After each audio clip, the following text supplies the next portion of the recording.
Hey there, happy day 1187, I want to say. 1187 of What's She Up To Now. Sharon Horne-Ellstrom here, sharing my journey as I transition from the brick and mortar world, corporate world of business, to the online world of business over the last nearly 5 decades. And of course, I haven't been going offline to online for 5 decades, just since 2017. I popped online. After my divorce, I was trying to find out, what do I want to do with my life now? I don't want to really keep doing the business as I was doing with my ex-husband. Don't want to go back to corporate America. And what do I want to do? How do I want to show up? I've always been curious about the online world, so I thought, I'll check out this internet thing and see what I can learn there. And so I've been dabbling and playing on the internet ever since.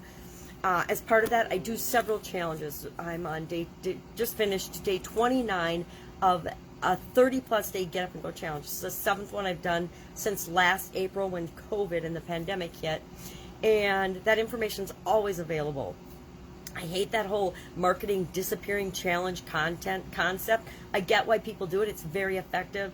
But during COVID and a little bit beyond, we're here at the Get Up and Go challenge, just creating value and teaching people how to use the SOAP framework to handle any change, any challenge that they face, and guarantee that they're better off after that challenge than before by using different tools and strategies that I've learned throughout my life and that, I've practiced. I'm not sharing anything that doesn't absolutely positively work really, really well for me and for thousands and thousands, if not millions of other people, depending on the tool, to make sure that you've got in your toolbox everything you need to keep going, to get up and go every single day, no matter what's going on for craziness and chaos outside or around us.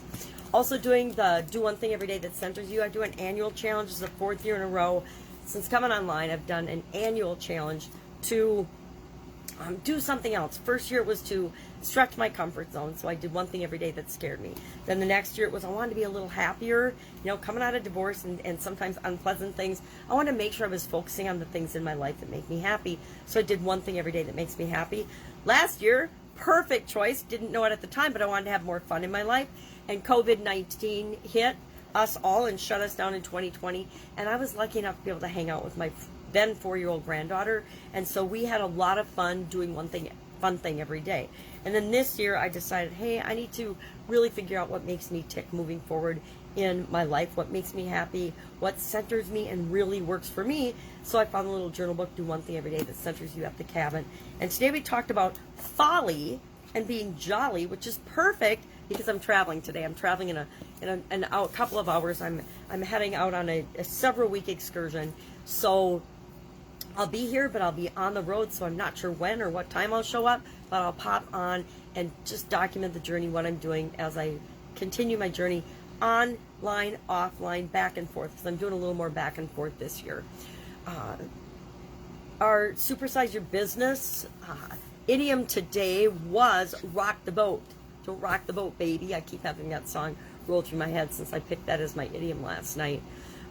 Remember that song, Rock the Boat, Don't Rock the Boat, Baby? Well, I tend to be a boat rocker in whatever organization or entity I'm a part of. I look for ways to continuously improve and make that better. Well, a lot of people think that whenever you want to change anything, that's, end of the world, we can't do that, and that you're trying to rock the boat and screw things up for them. Well, if they've got a little fiefdom or they've done things the way they've done things for a long time because it benefits them, but it doesn't necessarily benefit the other people that are affected by it, then I say, heck yeah, let's rock the boat. So working on that as well. So I am saving and backing up some information, grabbing my computer, finishing off packing, and heading out.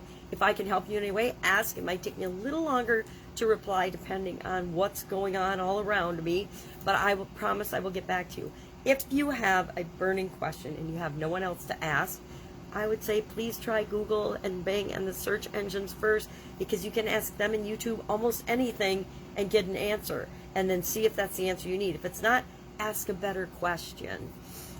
Otherwise, hit me up, because I don't want anybody to feel like I did early on in my online endeavors, like I don't have anyone to ask this question to. And that's how I learned to be a self-solver and a self-starter. I was always a self-starter, but a self-solver. Find the solutions to my own problems. And if you are continuously solution focused, you'll always get better results than if you're problem focused or making excuses as to why you can't do something. All right, that's it. That's all my words of wisdom for today. Travel safely. I will be with you tomorrow. Have an awesome day. Bye.